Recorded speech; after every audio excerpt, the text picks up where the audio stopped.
Hi everyone, it's me Anjali Verma, your educator. और आज के इस वीडियो में हम आंसर प्रेजेंटेशन के ऊपर बात करने वाले हैं कि कैसे आप लोगों को आपके आंसर्स प्रेजेंट करने हैं इन बोर्ड एग्जाम्स, क्योंकि अब जल्द ही हमारे बोर्ड एग्जाम स्टार्ट हो जाएंगे, both for class 10th as well as class 12th। तो हमें आंसर्स कैसे प्रेजेंट करने हैं, क्या क्या चीजें फॉलो करनी है, वही हम डिस्कस करने वाले हैं आज की इस वीडियो में। तो सबसे पहला पॉइंट जो आता है बच्चों के दिमाग में वो ये रहता है कि हम आखिरकार कौन से सेक्शन से स्टार्ट करें, क्योंकि हमारे बहुत सारे सेक्शन हैं A B C D E। कौन से सेक्शन से स्टार्ट करें? तो देखो, A सेक्शन से, जो हमारा फर्स्ट सेक्शन है, उसी से आपको स्टार्ट करना है। बट अगर मान लो सेक्शन A के ही जो इनिशियल के क्वेश्चंस हैं, फर्स्ट सेकेंड या थर्ड क्वेश्चन आपको नहीं आते हैं, तो उस केस में आप A सेक्शन से स्टार्ट मत करो, क्योंकि वो एक बहुत ही गंदा इम्पैक्ट पाड़ेगा आपके एग्जामिनर पे। ठीक है, एग्जामिनर को ऐसा लगेगा कि आपको तो स्टार्टिंग के क्वेश्चंस नहीं आते हैं, तो एक इमेज आपकी क्रिएट हो जाएगी कि इस बच्चे को कुछ नहीं आता है। फिर वो उसी माइंडसेट के साथ आपकी पूरी कॉपी चेक करेंगे। तो इसीलिए आपको, अगर फर्स्ट सेक्शन के क्वेश्चंस जो इनिशियल वाले हैं वो नहीं आते हैं, तो आप ए सेक्शन से स्टार्ट मत करो। जो भी सेक्शन आपको बहुत अच्छे तरीके से आता है, सारे क्वेश्चंस आपको उस सेक्शन के आते हैं, उसी सेक्शन से स्टार्ट करना। ठीक है, मान लो किसी भी सेक्शन के जो सारे क्वेश्चंस आपको नहीं आते हैं, उस केस में आप ए सेक्शन से स्टार्ट कर सकते हो। ठीक है, अदरवाइज अगर आपको ए सेक्शन के भी क्वेश्चंस आते हैं, बी के भी आते हैं इनिशियल के, तो आप हर केस में ए सेक्शन से ही स्टार्ट करोगे। एंड मेक श्योर कि आप ना ऑर्डर वाइज आंसर कर रहे हो, जैसे फर्स्ट क्वेश्चन है फिर सेकंड, ऐसा नहीं कि पहले फर्स्ट कर दिया फिर थर्ड फिर फिफ्थ कर लिया और जो भी नहीं आ रहे हैं उनको लास्ट में करा, क्योंकि इससे ना एग्जामिनर को बहुत ज्यादा दिक्कत होती है। सिर्फ आपकी शीट नहीं है, वहां पे हजारों शीट्स होती हैं।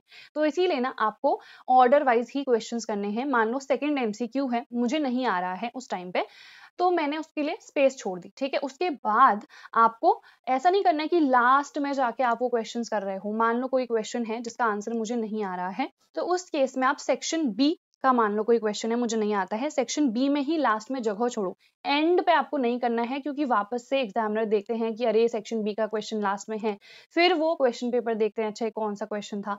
तो ऐसा आपको नहीं करना है, क्योंकि एग्जामिनर को बहुत ही दिक्कत होती है। ऑर्डर वाइज ही ट्राई करना कि आप सारे क्वेश्चंस को अटेम्प्ट करो। ठीक है, चल अब ये तो हमने देख लिया है, जैसे ये टॉपर की ही शीट है, सेक्शन ए से ही उन्होंने स्टार्ट करा है। सेक्शन ए से ऑर्डर वाइज जैसे आप क्वेश्चंस करते जाओगे तो एग्जामिनर के लिए काफी ज्यादा कन्वीनियंट रहेगा। उसके बाद नीट एंड क्लीन आपको काम करना है, घिचपिच नहीं करनी है, क्योंकि फिर एग्जामिनर इरिटेट हो जाते हैं। आप खुद सोचो, आपको क्लीनलीनेस ज्यादा पसंद होगी ना, कोई भी आप ऐसी शीट देखते हो या कॉपी देखते हो जिसमें काफी अच्छी हैंडराइटिंग है, साफ सुथरा काम है, आपको खुद भी अच्छा लगता है। Same goes for the examiner also. तो इसीलिए आपको बहुत ही साफ सुथरा काम करना है। जैसे कि देखो, ये मेरी केमिस्ट्री की आंसर शीट है, मेरे 100 थे केमिस्ट्री में। तो यहाँ पे देखो काफी अच्छे से मैंने स्पेस छोड़ रखी है। देखो यहाँ पे इन के बाद मैंने इतनी स्पेस छोड़ी है, उसके बाद विच लिखा है। तो हैंडराइटिंग अगर उतनी ज्यादा अच्छी भी नहीं है ना, that is fine, but clean काम करो, है ना। मेरी हैंडराइटिंग देखो उतनी ज्यादा कुछ खास नहीं है, ठीक है, बट यहाँ पे मैंने प्रॉपरली स्पेस छोड़ रखी है, सो दैट हर वर्ड ना अच्छे से दिख रहा है। तो इसीलिए आपको भी इस तरीके से थोड़ा काम करना है। उसके बाद यहाँ पे देखो, एक ये वाली भी शीट है, यहाँ पे इन्होंने इस तरीके से कट कर रखा है। ये कट यार कभी भी मत करना। कुछ नहीं आता है तो ना पेंसिल से काट सकते हो, बट पेन से मत करना। जैसे ये भी फिर भी काटने का तरीका बेटर है। कुछ बच्चे क्या करते हैं, ऐसे ऐसे कर देते हैं, बिल्कुल काट देते हैं। ऐसा नहीं करना है। अगर यहाँ पे मान लो कुछ गलत लिख दिया है तो आप पेंसिल से कट करना, पेन से मत करना, बहुत बुरा लगता है। पेंसिल से सिंपली कट कर देना, ठीक है। तो आई होप इतना क्लियर हो गया होगा। अब बहुत सारे बच्चे ना अभी ये पूछ रहे हैं कि लास्ट डेज है, लास्ट डेज में हम क्या करें। तो लास्ट डेज में ना आपको सैम्पल पेपर्स ही प्रैक्टिस करने हैं। सैम्पल क्वेश्चन पेपर्स के लिए ओसवाल गुरुकुल की बुक अपने लिए खरीद लो, क्योंकि जब आपके एग्जाम्स आने वाले होंगे, जब भी आपके गैप्स होंगे, उन गैप्स में ना आपको क्या करना है, आपको सैम्पल पेपर्स ज्यादा से ज्यादा प्रैक्टिस करने हैं। तो ये दोनों बुक्स हमारे पास पीसीएम और पीसीबी के लिए अवेलेबल है। काफी सही कॉस्ट है, नॉमिनल कॉस्ट है, क्योंकि इसमें आपको सारे ही सैम्पल पेपर्स मिल रहे हैं सारे सब्जेक्ट्स के। जैसे कि एक बार हम बुक को देख लेते हैं। तो इधर पे देखो, सबसे पहले इंग्लिश के सैम्पल पेपर्स आपको गिवन है, ठीक है। एक अनसॉल्व भी है यहाँ पर। फिर फिजिकल एजुकेशन है, कंप्यूटर साइंस है, पीसीएम की बुक है। तो फिजिक्स, केमिस्ट्री और मैथ्स, इनके तो सैम्पल पेपर्स ऑब्वियसली होंगे ही। तो इन सैम्पल पेपर्स को आप लोग प्रैक्टिस कर सकते हो। यहाँ पे सोल्यूशन भी गिवन है, ब्लूप्रिंट भी गिवन है कि किस चैप्टर से कितने कितने क्वेश्चन आए हैं।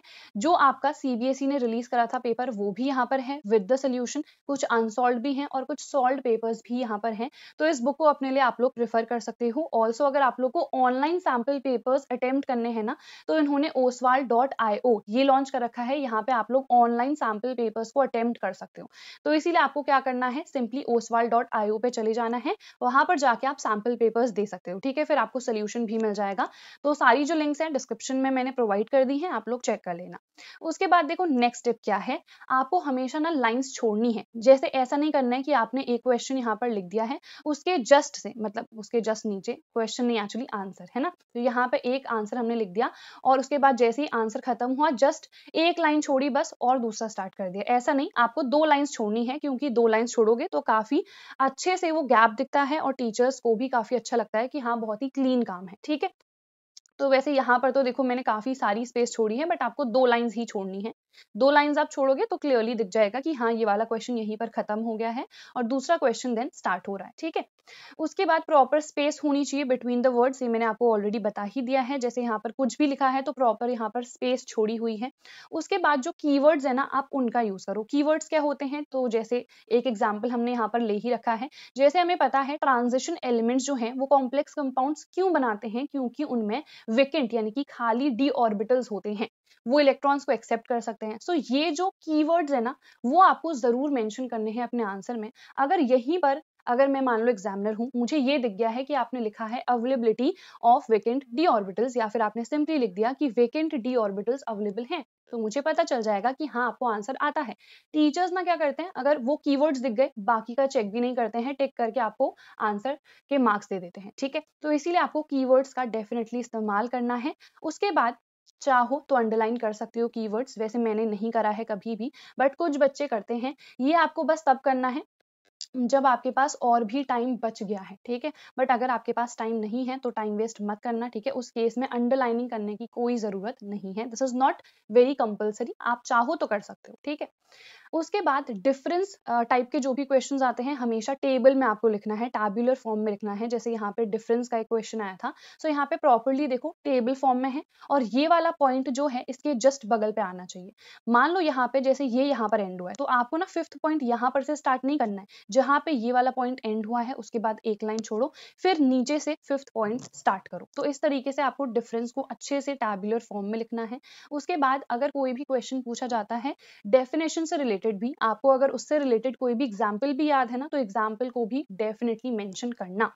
उसके बाद न्यूमेरिकल्स हमें कैसे करने हैं, तो न्यूमेरिकल्स में आपको जो भी चीज क्वेश्चन में गिवन है ना, वो आपको जरूर लिखनी है। जैसे कि एक बार हम यहाँ पे देख लेते हैं, गिवन क्या चीज यहाँ पर है वो आपको मेंशन करनी है, ठीक है। क्या क्वेश्चन में आपको ऑलरेडी गिवन है, ठीक है। ये सारी चीजें गिवन थी, हमने यहाँ पर लिख दी है। जो भी फॉर्मूला होता है वो फॉर्मूला भी आपको यहाँ पर मेंशन करना है, जैसे हमने इस तरीके से कर रखा है। एंड उसके बाद फाइनल आपको फॉर्मूला लिखना है।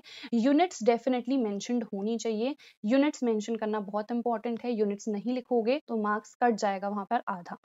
और लास्ट में रफ वर्क की अगर हम बात करें, तो रफ वर्क यार हमेशा लास्ट में ही करना। जैसे कई बच्चे क्या करते हैं, जैसे मान लो ये मेरे पास शीट है, यहाँ पर ऐसे लाइन खींच देते हैं, यहाँ पर अपना रफ वर्क करते हैं, बट वो काफी बुरा सा लगता है क्योंकि रफ वर्क तो हम गंदा ही करते हैं, है ना। तो यहाँ पे आपको इस तरीके से काम नहीं करना है, क्योंकि फिर वो जो शीट है वो थोड़ी गंदी सी लगेगी। आपको last sheet as rough work use करनी है, ठीक है। एंड उसके बाद लास्ट में उसको पेंसिल से ऐसे कट कर देना जहां पर भी आपने रफ वर्क करा है, बट पेंसिल से करना, अगेन आप पेन से करोगे तो बहुत बुरा लगेगा। तो ये सारी ही चीजें आपको फॉलो करनी है फॉर योर आंसर प्रेजेंटेशन। ये सारी चीजें मैंने भी फॉलो करी थी, तभी जाके मैं 100 आउट ऑफ 100 स्कोर कर पाई थी। देखो नॉलेज होना तो बहुत इंपॉर्टेंट है, बट उसको प्रेजेंट करना भी आपको आना चाहिए। इसीलिए ये जितनी भी चीजें मैंने आपको बताई हैं ये आप लोग को जरूर फॉलो करनी है। So that is it for this video. हम मिलते हैं हमारी नेक्स्ट वीडियो में। Till then bye everyone, take care and all the very best.